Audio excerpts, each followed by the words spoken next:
يا أهلا بيكم. لو حد فينا بيفكر يسافر ألمانيا أو أي بلد بتتكلم ألماني، أول سؤال بيجي في بالنا هو طب لو تهت هعمل إيه؟ النهاردة بقى هنحل المشكلة دي سوا. هنتعلم أساسيات الاتجارات بالألماني، هنتعلم مش بس إزاي نسأل عن الطريق، لا، الأهم من كده إزاي نفهم الرد اللي هيتقال لنا. يلا بينا نجهز عدتنا اللغوية. أول وأهم سلاح لازم يكون معانا هو السؤال السحري اللي بيفتح أي طريق مقفول. فين؟ من غيره إحنا حرفياً تايهين. فخلينا نبدأ بالأساسيات. بصوا، في الألماني الموضوع بسيط ومباشر جدا. بنبدأ بفو إست اللي هي معناها الحرفي أين يكون. زي ما شايفين كده في المثال، لو عايزين نسأل عن مكتب البريد بنقول فو إست دي بوست. نفس السهولة دي نقدر نطبقها على أي مكان تاني. يعني عايزين محطة القطر؟ بسيطة، فو استعبانهوف، اللي هي بالظبط فين محطة القطر. شفتوا الموضوع سهل إزاي؟ حلو قوي. كده عرفنا نسأل، بس السؤال ده نص المشوار بس. النص التاني والأهم إننا نفهم الإجابة لما حد يرد علينا، عشان ما نبقاش واقفين نهز في راسنا وإحنا مش فاهمين أي حاجة. هنبدأ الأول بالكلمات السهلة اللي بتوصف مكان حاجة ثابتة مش بتتحرك.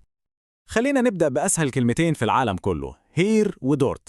كلمة هير ببساطة شديدة هي هنا، يعني المكان اللي الواحد واقف فيه بالظبط. وكلمة دورت هي هناك، لما بنكون بنشاور على حاجة بعيدة عننا شوية، يعني زي عندنا بالظبط، ما فيهاش أي لخبطة. تخيلوا معايا كده إن صاحبكم الألماني بيتصل بيسأل أنت فين؟ هتقولوا له إيه؟ إيش بن هير، اللي هي بالظبط زي ما بنقول بالمصري أنا هنا. كلمة بسيطة ومهمة جدا. طيب بالنسبة للدورت، المثال ده بيوضحها أكتر. دورت دروبن ist ein Café، ودي ترجمتها بالمصري هناك الناحية التانية في كافيه. كلمة دروبن دي بتدي تأكيد إن الحاجة دي في الجهة المقابلة لينا، يعني الناحية التانية من الشارع مثلا. تمام. بس مش كل حاجة في الدنيا بتبقى يا إما هنا يا إما هناك. ساعات بنحتاج نوصف المسافة بشكل أدق شوية. لو الحاجة دي جنبك، الألمان بيقولوا in der Nähe von، اللي هي بالظبط زي ما احنا بنقول قريب من أو جنب. ولو بعيدة قوي بيستخدموا weit weg von، يعني بعيد عن. يعني لو حد بيوصف لك مكان وقال the park is in the Nähe von meinem Haus، فده معناها بالمصري البسيط الجنينة قريبة من بيتي، أو الجنينة جنب بيتي. سهلة خالص أهي. والعكس صحيح. جملة زي Das Haus ist weit weg von der Stadt معناها إن البيت ده بعيد عن البلد، أو ممكن نقول بعيد عن وسط المدينة. آخر كلمتين في الجزء بتاع الأماكن الثابتة، ودول بقى من أهم الكلمات اللي هتسمعوها.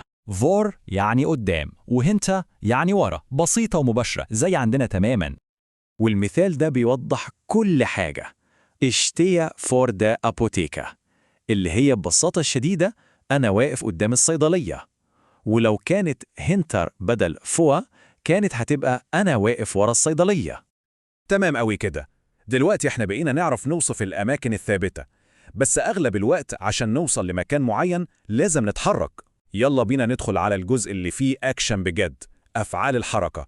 إزاي نفهم لما حد يقول لنا حود أو عدي؟